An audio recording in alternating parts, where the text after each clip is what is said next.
আমাদের পিতা হচ্ছেন আদম আলাইহিস সালাম, যিনি বানর ছিলেন না, মানুষ ছিলেন। এক।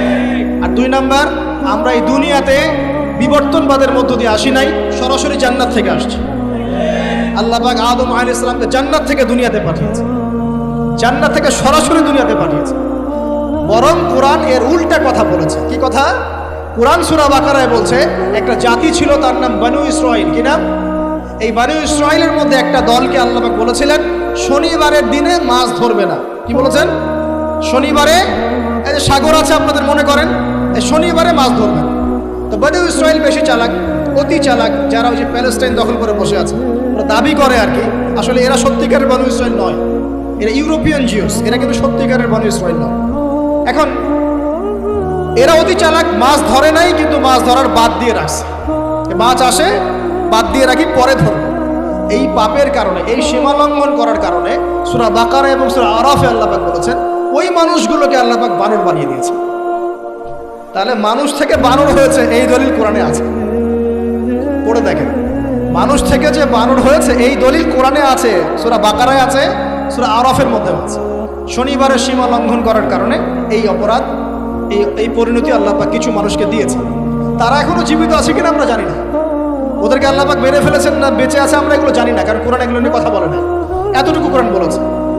তবে এখনো কিন্তু বহু বাইরের মানুষ আকৃতির প্রাণীকে আল্লাহ পাক ভেতর থেকে বানর বানিয়ে দিচ্ছেন না। এটা নিয়ে একটা কথা বলতে চাই, সেটা হলো কিয়ামতের আগে আগে আরো কিছু মানুষকে আল্লাহ পাক কিন্তু শূকর এবং বানরে পরিণত করবে। এই হাদিসটা কি জানেন? হাদিসটা শুনে রাখেন, এটা আখিরুজ জামান বা কিয়ামতের আলামত সংক্রান্ত হাদিসগুলোর মধ্যে পাবেন। আল্লাহর রাসূল সাল্লাল্লাহু আলাইহি ওয়াসাল্লাম বলেছেন কিয়ামতের আগে আগে আমার উম্মতের মধ্যে, ভালো করে শুনুন, কিয়ামতের আগে আগে আমার উম্মতের মধ্যে একদল মানুষ বের হবে যারা মদ পানকে হালাল মনে করবে। কাকে?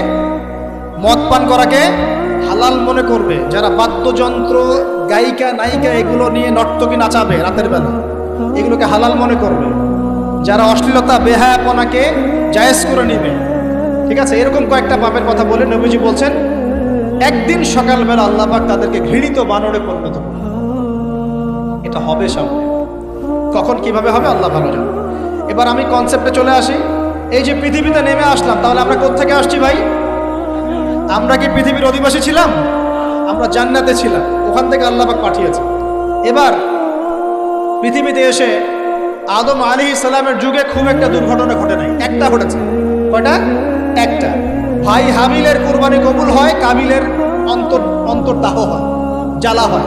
কেন হাবিলেরটা কবুল হবে, কাবিলের কেন হচ্ছে না? এই হিংসার বশবর্তী হয়ে কাবিল হাবিলকে হত্যা করে ফেলে। হত্যা করে লাশটা দাফন করার পদ্ধতিও তার জানা ছিল না। আল্লাহ কাককে পাঠালেন, কাককে দেখে সে শিখল। প্রথম দুর্ঘটনা হচ্ছে হাবিল কাবিলের দুর্ঘটনা। বলে রাখি, আজকেও নিজের ভাইয়ের বেশে বহু কাবিল মুসলিম সমাজের মধ্যে ঘুরে বেড়ায়। নিজের ভাইয়ের লেবাসে, পোশাকে, সুরতেই বহু কাবিল এখনো কিন্তু মুসলিম সমাজে ঘুরে বেড়ায়। তো আমরা কাবিলদেরকে কাবিলের পরিণতি সম্পর্কে সচেতন করতে চাই। হাবিল বলেছিল তুমি যদি আমাকে মারতে আসো আমি তোমাকে মারার জন্য হাত বাড়াবো না। হাবিল জান্নাতে যাবে আর কাবিল জাহান্নামে যাবে। কেন কাবিল জাহান্নামে যাবে? নবীজি বলেছেন পৃথিবীর প্রথম হত্যাকাণ্ড সংগঠিত করেছে কাবিল। এ কারণে পৃথিবীতে যত খুন হবে সমস্ত খুনের পাপের একটা অংশ কাবিলের আমল নামায় যোগ করা হবে। বলে নাউজুবিল্লাহ। একটা কথা মনে রাখবেন, সদকায়ে জারিয়া যেমন আছে, গুনাহে জারিয়াও আছে। একটা মদের দোকান দিয়েছেন, যত মানুষ মদ খাচ্ছে সমস্ত গুনার একটা অংশ আপনার কাঁধে আসছে। সিনেমা হল করেছেন, মানুষ সারাদিন নেকড়া ছবি দেখে, নগ্ন ছবি দেখে, যত মানুষ এখানে পাপ করবে সমস্ত পাপের একটা অংশ আপনার কাঁধে যাবে। আবার একটা মাদ্রাসা করেছেন, যত মানুষ এখানে দ্বীনি ইলম শিখবে এই নেকির একটা অংশ আপনি পাবেন। মরে গেলেও কবরে পাবেন। আল্লাহ পাক আমাদের সবাইকে সদকায়ে জারিয়া করার তৌফিক দেন, গুনাহে জারিয়া থেকে বাঁচিয়ে রাখুন। খুব খেয়াল রাখবেন, আল্লাহ পাক আমাদের হেফাজত করুন বলিয়া। এবার ওই যুগ শেষ, নূহ আলাইহিস সালামের যুগ। এই যুগে আল্লাহর একই সুন্নাত। নূহ আলাইহিস সালাম 950 বছর দাওয়াত দিলেন, 40টা বা 80টা পরিবার ইসলাম কবুল করেছে, বাকিরা করেন। যারা করে নাই আল্লাহ পাক তাদেরকে ডুবিয়ে মারলেন, যারা করেছে আল্লাহ পাক উদ্ধার করলেন। সোজা কথা। আজকে সারা পৃথিবীতে যত মানুষ আমরা বেঁচে আছি না, আমরা কোনো না কোনোভাবে ওই 80 পরিবারের সদস্য। আমরা ভাই ভাই, আমরা ওই ফ্যামিলি। 80 ফ্যামিলির অন্তর্ভুক্ত। কিরকম করে? নূহ আলাইহিস সালামের 4 সন্তান ছিল। কয় সন্তান? এক সন্তানের নাম হচ্ছে হাম। কি নাম? হাম। হাম ছিল একটু কালো বর্ণের। হামকে দিয়ে আফ্রিকার কন্টিনেন্টে যত মানুষ দেখছেন ব্ল্যাক স্কিনের, কালো স্কিন, এরা সবাই হামের বংশধর। মজা না বিষয়টা? মানুষের অস্তিত্ব পৃথিবীতে, ইতিহাস, এগুলো খুব ইন্টারেস্টিং টপিক। ইতিহাস পড়তে থাকলে আপনি ডুবে যাবেন। কত কি যে বিশ্বে হয়েছে আর কত কিছু হবে সামনে, সুবহানাল্লাহ। তখন আপনার অস্তিত্ব জানান দিবে যে আমি কত ক্ষুদ্র, মহাবিশ্ব কত বড়, আল্লাহ কত বড়, কত সময় চলে গেছে আর আমি এই সময় কি করছি। এক ভাইয়ের নাম শাম।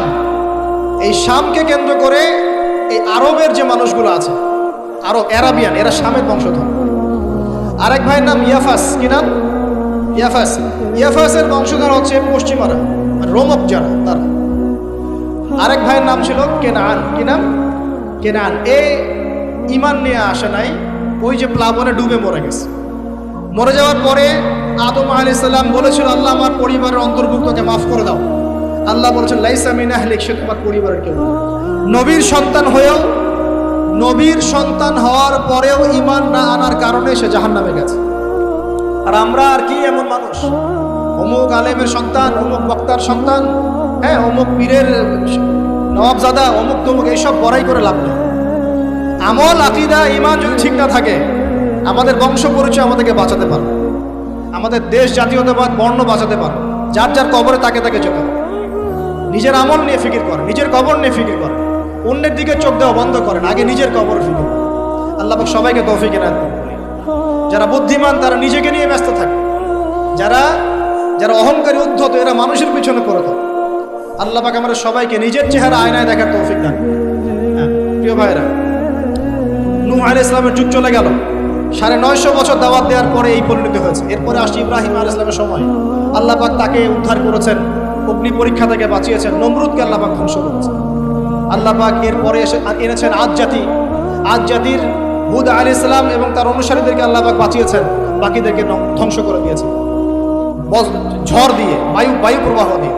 সামুদ জাতি এসেছে, সামুদ জাতিকে আল্লাহ পাক ধ্বংস করেছেন বজ্রপাত দিয়ে, বিদ্যুৎ দিয়ে। আর সালেহ আলাইহিস সালাম এবং তার অনুসারীদেরকে বাঁচিয়ে দিয়েছেন। ফেরাউনের যুগ এসেছে, আল্লাহ পাক মূসা আলাইহিস সালাম এবং বনু ইসরাঈলকে বাঁচিয়েছেন, ফেরাউনকে ডুবিয়ে মেরেছেন লোহিত সাগর। ঈসা আলাইহিস সালামের যুগ আসছে, একই সুন্নাত। ঈসা আলাইহিস সালামকে আল্লাহ পাক শুধু রক্ষাই করেন নাই, নিজের কাছে উঠিয়ে নিয়েছেন। সুবহানাল্লাহ। তিনি আবারও আসবেন পৃথিবীতে ইনশাআল্লাহ। যতদিন না তিনি আসছেন এবং এই পৃথিবীতে 40 বছর রাজত্ব না করছেন, কিয়ামত হবে না ইনশাআল্লাহ। যতদিন পর্যন্ত ঈসা আলাইহিস সালাম আবার ব্যাক না করছেন এবং এই জেরুজালেম থেকে সারা বিশ্বে খিলাফা কায়েম না করছেন, 40 বছর শাসন না চালাচ্ছেন, কিয়ামতও হবে না ইনশাআল্লাহ। এটা সামনে অপেক্ষা করছে। এবং নবী সাল্লাল্লাহু আলাইহি ওয়াসাল্লামের যুগে আবু জাহেল, আবু লাহাব বা সাহেবাদেরকে আল্লাহ পাক ধ্বংস করেছেন, আল্লাহর নবী এবং সাহাবীদেরকে আল্লাহ পাক সম্মানিত করেছেন। আপনি কি পুরো হিস্ট্রির মধ্যে একটা সুন্নত দেখতে পাচ্ছেন, কমন সুন্নত? কি সুন্নত? প্রত্যেক যুগে যুগে যারাই আল্লাহর ওই যে বিধান মেনে চলেছে, সমকালীন নবী রাসূলদের আনুগত্য করেছে, আল্লাহ পাকের আনুগত্য করেছে, আল্লাহ পাক তাদেরকে উদ্ধার করেছেন দুনিয়াতেও পরকালে। প্রত্যেক যুগে যুগে যারাই আল্লাহকে মানে নাই, রাসূলকে মানে নাই, আল্লাহর আসমানি কিতাবকে মানে নাই, বিরুদ্ধাচরণ করেছে, কুফরি করেছে, শিরক করেছে, আল্লাহ পাক সবাইকে ধ্বংস করে দিয়েছেন, কারো কোনো পরোয়া করে। এই সিলসিলা আজও অব্যাহত আছে, আগামীতেও থাকবে ইনশাআল্লাহ। এখন আমরা যারা এখন বেঁচে আছি, আমরা নবী সাল্লাল্লাহু আলাইহি ওয়াসাল্লামের ইন্তেকালের প্রায় 1450 বছর পরের মানুষ। আল্লাহর নবী এসেছেন এমন সমাজে, যে সমাজে শিরকের পাপ চলছে, সুদের পাপ চলছে, দুর্নীতি চলছে, আপনার কন্যা সন্তানকে জীবিত হত্যা করা হচ্ছে, আপনার মাদকদ্রব্যের সয়লাভ চলছে, মেয়েদের অধিকার দেওয়া হচ্ছে না, হ্যাঁ, গোত্রীয় হানাহানি চলছে। ওই সমাজটাকে তিনি 23 বছরের মধ্যে পাল্টে ফেললেন। কত বছর? 23 বছর। কিভাবে পাল্টালেন? উত্তর, তিনি প্রথমে জ্ঞানের চর্চা করেছেন। কিসের চর্চা? জ্ঞানের। আল্লাহ পাক প্রথম ওহী নাযিল করেছেন, ইকরা বিসমি রাব্বিকাল্লাযী খালাক, পড়ুন আপনার রবের নামে যিনি আপনাকে সৃষ্টি করেছেন। নবী সাল্লাল্লাহু আলাইহি ওয়াসাল্লাম, সাহাবীগণ কোরআনের 6টা হক আদায় করেছেন। কয়টা হক? 6টা। তারা কোরআন পড়া শিখেছেন। আমরা সবাই কোরআন পড়া শিখবো তো ইনশাআল্লাহ। তারা কোরআনের অর্থ শিখেছেন, আমরা কোরআনের অর্থ শিখবো তো ইনশাআল্লাহ। তারা কোরআনের আদেশগুলো মেনেছেন, আমরা কোরআনের সব আদেশ মানবো তো ইনশাআল্লাহ। তারা কোরআনের সমস্ত নিষেধগুলো বর্জন করেছে, আমরা নিষেধ বর্জন করবো তো ইনশাআল্লাহ। তারা কোরআনের দাওয়াত মানুষের কাছে পৌঁছে দিয়েছেন। আমরা কোরআনের দাওয়াত দিব তো ইনশাআল্লাহ। এবং 6 নাম্বার, তারা কোরআনের বিধানগুলোকে বাস্তবায়ন করেছে। আমরাও বাস্তবায়নের চেষ্টা করবো তো ইনশাআল্লাহ। এই 6টা হক আদায়ের ফলে 23 বছরের ব্যবধানে জাহেলি মক্কা একদম সোনালী মক্কায় পরিণত হয়েছে। 23 বছর পরের মক্কায় আপনি কোনো সুদ পাবেন, কোনো শিরক পাবেন, কোনো মূর্তি পূজা পাবেন, কোনো মেয়ের অপমাননা পাবেন, কোনো জেনা, কোনো ব্যভিচার, কোনো ধর্ষণ, কিচ্ছু পাবেন? 23 বছর পরের মক্কায় কোনো পাপ পাবেন। কিভাবে সমাজ পরিবর্তন হলো? এই কোরআনের হক আদায়ের মধ্য দিয়ে হয়েছে, নবীর সুন্নাত প্রতিষ্ঠার মধ্য দিয়ে হয়েছে। এরপর কি থেমে গিয়েছিল? উত্তর না। এরপর আবু বকর সিদ্দিকের যুগ এসেছে, প্রায় 2 থেকে 2.5 বছর তিনি শাসন কার্য চালিয়েছেন। ওই যুগে কি মানুষ আবার খারাপ হয়ে গিয়েছিল? উত্তর না, বরং ইসলাম আরো বেগবান হয়েছে আলহামদুলিল্লাহ। এরপর এসেছে ওমর রাদিয়াল্লাহু আনহুর যুগ। কত বছর? প্রায় 10 বছর। কত বছর? 10 বছর। এই 10 বছরে কি মুসলিমরা আবার খারাপ হয়ে গিয়েছিল? ওমর রাদিয়াল্লাহু আনহুর কোর্টের মধ্যে কি প্রতিদিন কেস আসতো? সারা বছরে একটা কেসও আসতো না। মানুষ এত ভালো ছিল, সারা বছরে একটা কেসও আসতো না। বরং যারা রাষ্ট্রীয় পর্যায়ে দায়িত্বশীল ছিল তারা এসে বলতো যে আমাদের ভাতাগুলো বন্ধ করে দেন, বসে বসে বেতন নিব কেন, কোনো তো কেসই আসে না, বসে থাকতো কেন? এরকম সমাজ ছিল। একজন ব্যক্তি খুঁজে পাওয়া যেত না যে নামাজ পড়ে না, একজন মুসলিম পাওয়া যেত না যে জাকাত দেয় না সামর্থ্য থাকলে, এমন মুসলিম খুঁজে পাওয়া যেত না যে কোরআন পড়তে জানে না, হাদিসের চর্চা করে না, যে দাওয়াতি কাজ করে না, যে আল্লাহর পথে দাওয়াতে জিহাদে আত্মনিয়োগ করে না, এমন মুসলিমই খুঁজে পাওয়া যেত। এরপরে আসলো উসমান রাদিয়াল্লাহু আনহুর যুগ। ওই যুগে ফিতনা শেষের দিকে সৃষ্টি হওয়া শুরু। কোন বিষয়কে কেন্দ্র করে? কোরআন সংকলনকে কেন্দ্র করে ফিতনা সৃষ্টি হলো। আতাতায়ীদের, বিদ্রোহীদের হাতে উসমান রাদিয়াল্লাহু আনহুকে নির্মমভাবে শাহাদাত বরণ করতে হয়েছে। তিনি প্রায় 12 বছর শাসন কার্য চালিয়েছেন। ইসলাম আরো এগিয়ে গেছে। এরপর এসেছে আলী রাদিয়াল্লাহু আনহুর যুগ। আলী রাদিয়াল্লাহু আনহুর খেলাফতে ওই উসমান রাদিয়াল্লাহু আনহুর ঘটনাকে কেন্দ্র করে, হত্যাকাণ্ডকে কেন্দ্র করে মুয়াবিয়া রাদিয়াল্লাহু আনহু এবং আলী রাদিয়াল্লাহু আনহুর মাঝখানে একটা ব্যাটল, একটা যুদ্ধ হয়ে গেছে। এর নাম হলো সিফফিনের যুদ্ধ। কিসের যুদ্ধ? সিফফিন। যাই হোক, এক পর্যায়ে আলী রাদিয়াল্লাহু আনহুকে এরকম বিদ্রোহীদের হাতে, খারেজিদের হাতে শহীদ হতে হয়। বলেন ইন্না লিল্লাহি ওয়া ইন্না ইলাইহি রাজিউন। তারপরে হাসান রাদিয়াল্লাহু আনহু অল্প কয়েকদিন শাসন কার্য চালান। তারপর উম্মার ঐক্যের খাতিরে তিনি তার শাসন কার্যের ভারটাকে মুয়াবিয়া রাদিয়াল্লাহু আনহুর হাতে সুপর্দ করে দেন, যা ছেড়ে দিলেন। মুয়াবিয়া রাদিয়াল্লাহু আনহুর সময় থেকে উমাইয়াদের শাসন শুরু হয়। উমাইয়ারা শাসন করেছে প্রায় 132 হিজরি পর্যন্ত। কত হিজরি? 132 হিজরি পর্যন্ত, প্রায় 92 ইয়ার্স, 92 বছর তারা শাসন করেছে। এ সময় ইসলাম আরো এগিয়ে গেছে, পিছিয়ে যায় নাই। ফিতনা এসেছে, দমন করা হয়েছে। মুসলিমরা বীর দর্পে বিশ্বের বুকে শাসন কার্য চালিয়েছে। এরপর এসেছে আব্বাসীয়দের খেলাফত। জাব নদীর যুদ্ধে উমাইয়াদের পরাজয়ের পরে আব্বাসীয়রা ক্ষমতায় আসে। তারাও ইসলামকে এগিয়ে নেওয়ার চেষ্টা করছিল, ইসলাম এগিয়ে যাচ্ছিল, জ্ঞান বিজ্ঞানের প্রসার হচ্ছিল। আলহামদুলিল্লাহ, ইসলাম পিছিয়ে যায় নাই, মুসলিমরা পিছিয়ে যায় নাই। সারা বিশ্বে দাপটের সাথে আমরা চলেছি। তারপর আস্তে আস্তে ওই আব্বাসীয়দের পতন শুরু হলো। কাদের হাতে?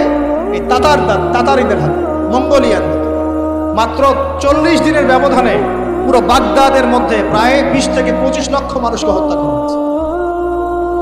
বাইতুল হিকমা ধ্বংস করে দেওয়া হয়েছে, লাইব্রেরি ধ্বংস করে দেওয়া হয়েছে, বইপত্রকে নদীতে ফেলে দেওয়া হয়েছে। তারা ছিল উগ্র জাতি। মঙ্গোলিয়ানদের নাম শোনেন নাই? হালাকু খান নাম শুনেছেন? চেঙ্গিস খান, হালাকু খান নাম শোনেন নাই? ওদের হাতে মুসলিমদের ব্যাপক দমন পীড়ন সহ্য করতে হয়েছে। এভাবে যুগে যুগে তারপর ক্রুসেডাররা আসছে। ক্রুসেড 1টা 2টা 3টা ক্রুসেড হচ্ছে। আস্তে আস্তে উসমানীয়দের রাইজিং হয়েছে, ফাতেমি খেলাফত এসেছে, মামলুকদের শাসন এসেছে, এদিকে মোগলরা শাসন করেছে, কর্ডোভার দিকে আব্দুর রহমান তারা শাসন করেছে। মানে এক কথায় সারা বিশ্বে মুসলিম শাসন ছিল। অটোমান এম্পায়ার 1923 এই সময়ের দিকে, 1914 থেকে 1923 এই সময় পর্যন্ত অটোমান এম্পায়াররা এই বিশ্বে ছিল। তারপর প্রথম বিশ্বযুদ্ধে যখন তারা রাশিয়ার পক্ষ নেয়, এরপরে ব্রিটেন যখন জয়লাভ করে, এই সময় থেকে মুসলিমদের ডমিনেটেড হওয়ার সময়টা শুরু হয়েছে। তারপরে মুসলিমরা আস্তে আস্তে রাষ্ট্র ভাগ করে ফেলেছে। প্রত্যেক রাষ্ট্র টুকরা টুকরা হয়ে গেছে, ইউনিটি নষ্ট হয়ে গেছে, রাষ্ট্রের ভিতরে বিভিন্ন ফাসাদ তৈরি করে দেওয়া হয়েছে, মুসলিমদের ঐক্য ভেঙে গেছে, ইকোনমি দুর্বল হচ্ছে। সব মিলিয়ে আজকে মুসলিমদের আজকে এই অবস্থা হচ্ছে। আমাদের এখন যুবকরা চিনে না আল্লাহকে, নামাজ পড়তে মানুষ খুঁজে পাওয়া যাচ্ছে না, যাকাত দেওয়ার মানুষ পাওয়া যায় না। রমজান মাসে পার্ট টাইম রোজা রাখে, পার্ট টাইম তারাবি পড়ে, পার্ট টাইম জুমায় আসে, পার্ট টাইম ঈদে নামাজ পড়ে। প্রজন্ম আস্তে আস্তে এই জায়গায় চলে আসছে। আল্লাহকে চিনে না, রাসূলকে চিনে না, ইসলামের হিস্ট্রি জানে না, আমাদের শেকড় জানে না। এমনি এমনি হয়নি, লাস্ট 100 বছরে এই জায়গায় আমরা আসছি। লাস্ট 100 বছরের হিস্ট্রি ভালো করে পড়ে লাস্ট 100 বছর হিস্ট্রি পড়ে দেখবেন যে জায়গায় আমরা ছিলাম সেখান থেকে একদম তলানিতে নেমে চলে আসছি। এখন প্রশ্ন হচ্ছে, এই অবস্থায় কি চিরস্থায়ী থাকবো, নাকি এখান থেকে আমরা সামনে যাব? সামনে যে এমনি এমনি যাওয়া হবে না এটা নিশ্চিত। সামনে যাওয়ার জন্য কিছু কাজ এবং ক্রাইটেরিয়া মেনটেন করতে হবে। আমরা জানি এরপরে আসবে ইমামুল মাহদির শাসন, তারপরে আসবে নবী ঈসা আলাইহিস সালামের শাসন, তারপরে দাজ্জালকে মেরে ফেলা হবে। আর দাজ্জালকে মেরে ফেলার আগে দাজ্জাল তার অনুসারীদেরকে নিয়ে বিশ্ব শাসন করবে 40 বছর। সরি, 40 বছর না, 40 দিন। 40 দিন। প্রথম দিন হবে 1 বছরের সমান, দ্বিতীয় দিন হচ্ছে 1 মাস, তৃতীয় দিন 1 সপ্তাহের সমান। তারপরে দিনগুলো আমাদের দিনের মতোই। এরপরে ঈসা আলাইহিস সালামের আগমনের মধ্য দিয়ে তার ধ্বংস হবে। এরপর ইয়াজুজ আর মাজুজ বের হবে। ইয়াজুজ আর মাজুজ খুব হিংস্র হবে, তাদেরকে হত্যা করার ক্ষমতা মুসলিমদের থাকবে না। মুসলিমরা তুর পাহাড়ে আশ্রয় নেবে। আল্লাহ পাকের গজবে তাদের ঘাড়ের মধ্যে একটা ভাইরাস জন্ম নেবে, এতে তারা মারা যাবে। বড় বড় নখরওয়ালা প্রাণী আল্লাহ পাঠাবেন, পাখি, এরা এসে এদেরকে উঠিয়ে উঠিয়ে কোনো জায়গায় ফেলে দিবে, মহাবিশ্বের কোনো এক জায়গায় এনে ফেলে দিবে। তারপর আল্লাহ পাক বৃষ্টি বর্ষণ করবেন, প্রচুর বৃষ্টি বর্ষিত হবে এবং বিশ্বের এই জমিনটা উর্বর হবে। তখন একটা ডালিম দেখেছেন ডালিম? একটা ডালিম একটা পরিবার খাবে। একটা ডালিমের খোসার মধ্যে একটা পরিবার আশ্রয় নিতে পারবে। এত বড় বড় ফসল হবে। 40 বছর ঈসা আলাইহিস সালাম এই বিশ্বকে শাসন করবে ন্যায়ের ভিত্তিতে, আদালতের ভিত্তিতে। ঘাটে মহিষ এক ঘাটে পানি খাবে, বাঘে মহিষ এক ঘাটে পানি খাবে, কেউ কারো জুলুম করবে না। এরপর তার বিয়ে শাদী হবে, সন্তান হবে এবং তার ইন্তেকালও হবে স্বাভাবিকভাবে, এবং তাকে দাফন করা হবে নবী মুহাম্মদ সাল্লাল্লাহু আলাইহি ওয়াসাল্লামের কবরের পাশে, রওজার পাশে। এরপরে মানুষ আবার খারাপ হওয়া শুরু করবে। এতটা খারাপ হবে যে মানুষ রাস্তার মোড়ে মোড়ে জেনা ব্যভিচারে লিপ্ত হবে না, কুকুর শেয়ালের মতো। এই অবস্থায় পশ্চিম দিক থেকে সূর্য উঠবে এবং ব্যবসায়ী ব্যবসা করতে বসেছে, কাপড় খুলেছে, এই কাপড় গুটিয়ে নেওয়ার আগে কিয়ামত হয়ে যাবে। একজন ব্যক্তি পানির বোতল খুলেছে, পানি মুখে দেওয়ার আগেই কিয়ামত হয়ে যাবে। একজন ব্যক্তি বাসা থেকে বের হয়েছে, বাসায় ফেরত যাওয়ার আগে কিয়ামত হয়ে যাবে। উটকে পানি পান করানোর আগে কিয়ামত হয়ে যাবে। ওই সময় তওবার দরজা বন্ধ হয়ে যাবে। এই ইসরাফিল আলাইহিস সালাম সিংহায় ফুঁক দিয়ে দিবেন, মহাবিশ্ব ধ্বংস হয়ে যাবে। আল্লাহ পাক দ্বিতীয় ফুৎকারের মধ্য দিয়ে আবার সবাইকে উঠাবেন এবং এই দুনিয়ার জীবনে আমরা যে কাজগুলো করেছি এর হিসাব আমাদেরকে দিতে হবে। সেদিন যদি আমরা আল্লাহর কাছে প্রত্যেকটা কাজের হিসাব দিতে পারি, কোরআন সুন্নাহর উপর থাকতে পারি, আল্লাহর বিধিবিধান মেনে চলতে পারি, এই কারাগারের জীবনে আল্লাহর বিধান মেনে চলতে পারি, ইনশাআল্লাহ যেই জান্নাত থেকে আসছি আবার সেখানে ফিরে যাব। আর যদি ওই দিন আমরা হিসাব দিতে ব্যর্থ হই, আল্লাহ না করুক, তাহলে ওই ইবলিসের সাথে, তার অনুসারীদের সাথে আমাদের সবাইকে জাহান্নামে থাকতে হবে বলে মনে হচ্ছে। এভাবে হিস্ট্রি শুরু হয়েছে, হিস্ট্রি শেষ হবে। এই দুনিয়া চিরস্থায়ী হবে না, আর আমাদের অবস্থা এমন থাকবে। এখন শেষ কথা হচ্ছে, এই অবস্থা থেকে উত্তরণের জন্য আমাদের কি করণীয় হচ্ছে? আমাদের প্রথম দরকার জ্ঞান চর্চা। কি দরকার ভাই? জ্ঞান চর্চা। প্রচুর জ্ঞান চর্চা প্রয়োজন। জ্ঞান নাই কিছুই করতে পারবে। দ্বিতীয় কাজ হলো আমাদের সবার দরকার জানা অনুযায়ী আমল করা। জানা অনুযায়ী আমল করা। যে যত বেশি জানি আমল করার চেষ্টা করি, আল্লাহ পাক তৌফিক দান করুন।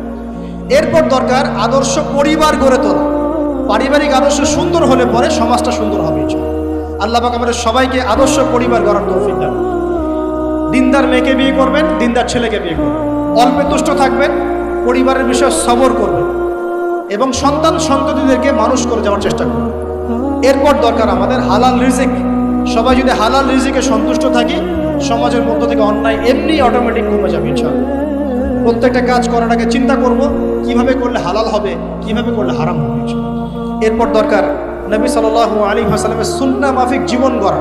24 ঘন্টার দিন রাতে যে কাজগুলো আছে, এই কাজগুলোকে নবীর সুন্নত অনুযায়ী করার চেষ্টা করব। আল্লাহ পাক তৌফিক দান করুন। আরো দরকার আমর বিল মারুফের কাজ করা, মানে সৎ কাজে আদেশ করা। আমাদের সবাইকেই দাওয়াতি কাজ করতে হবে। একজন দুজন করবে, বাকিরা করবে না এমন নয়। সবাইকেই পার্ট টাইম হলেও দাওয়াতি কাজ করতে হবে। নামাজ আপনি পড়ছেন, নামাজের দাওয়াত দেন। আপনি যাকাত দিচ্ছেন, যাকাতের দাওয়াত দেন। আপনি রমজান মাসে রোজা রাখছেন, অন্য ভাইকেও রোজা রাখতে উৎসাহিত করুন। আপনি সুদ খাচ্ছেন না, অন্য ভাইকেও নিষেধ করুন, ভাই আপনি খায় না। আমি যা করি সেটা আপনি অবশ্যই প্রচার করুন। আপনি যা করেন সেটা আপনি প্রচার করুন। যা করেন না সেটা বলতে যাওয়ার দরকার। তবে হ্যাঁ, আমলের কথা আপনি বলতেই পারেন। যদি আপনি তাহাজ্জুদ নিয়মিত পড়তে নাও পারেন, মানুষকে আপনি বলতে পারবেন তাহাজ্জুদে নামাজ পড়েন, তাহাজ্জুদ নামাজ পড়া ভালো। ইনশাআল্লাহ আস্তে আস্তে আপনি নিজেও আমল করার চেষ্টা করবেন। আল্লাহ পাক তৌফিক দান করুন। আমর বিল মারুফ, সৎ কাজে আদেশ করতে হবে। আরেকটা হচ্ছে অসৎ কাজে নিষেধ করতে হবে। সৎ কাজে শুধু আদেশ করলেই হয় না, অসৎ কাজেও কি করতে হয়? নিষেধ করতে হয়। মনে রাখবেন, শুধু সৎ কাজে আদেশ করলেই জীবনেও কোনোদিন আপনার উপর কোনো বালা মুসিবত, বিপদ আপদ, গালি তহমত আসবে না। যখন আপনি সৎ কাজে আদেশের সাথে সাথে অসৎ কাজেও নিষেধ করা শুরু করবেন, তখন চতুর্দিক থেকে আপনার উপরে বাধা আসা শুরু হবে। এটাই সুন্নাত। তবে এটা নবীর সুন্নাত। আল্লাহ পাক বলছেন, কুনতুম খায়রা উম্মাহ উখরিজাত লিন-নাস তা'মুরুনা বিল মা'রুফ ওয়া তানহাউনা 'আনিল মুনকার ওয়া তু'মিনুনা বিল্লাহ। আর আমাদের দায়িত্ব হচ্ছে পরবর্তী প্রজন্মকে মানুষ করে যাওয়া, নিজেদের জান মাল সময় শ্রম দিয়ে আল্লাহর জমিনে আল্লাহর দিনটাকে প্রচার করা, প্রসার করা, প্রতিষ্ঠার চেষ্টা করা, এবং চরমপন্থী না হওয়া, আবার গোলালু মার্কা শৈথিলতাবাদীও না, মধ্যমপন্থী থাকা, নিজের দায়িত্ব পালন করা, অন্যকে দিনের দিকে ডাকা। আমাদের ঊর্ধ্বতন কর্তৃপক্ষ যারা থাকবে সবার সামনে ইসলামটাকে যুগোপযোগীভাবে সত্য মিথ্যাকে স্পষ্ট করে দিয়ে উপস্থাপন করে। তারা যদি কবুল করে আলহামদুলিল্লাহ, যদি নাও করে তাদের দায়িত্ব তাদের, আমাদের দায়িত্ব আমাদের। That's all. আল্লাহ রাব্বুল আলামিন আমাদের সবাইকে কুরআন সুন্নাহ মাফিক জীবন করার তৌফিক দান করুন, বলি আমিন। আমাদের সবাইকে আল্লাহ পাক পুরো ওয়ার্ল্ড হিস্ট্রি পড়ার তৌফিক দান করুন, কোরআনের জ্ঞানী হওয়ার তৌফিক দেন, এর অর্থ বোঝার তৌফিক দান করুন, নবীর সুন্নাহ মাফিক জীবন করার তৌফিক দান করুন, হালাল খাওয়ার তৌফিক দেন, আদর্শ পরিবার গড়ার তৌফিক দান করুন, এবং দিন ইসলামকে বিজয়ী করার জন্য আমাদের জানমাল সময় শ্রম ব্যয় করে আল্লাহর পথে কাজ করার তৌফিক এনায়েত করুন। সকলেই বলে আমিন। আকুলু কওলি হাযা আস্তাগফিরুল্লাহ লি ওয়া লাকুম ওয়া লিসাইরিল মুসলিমিন।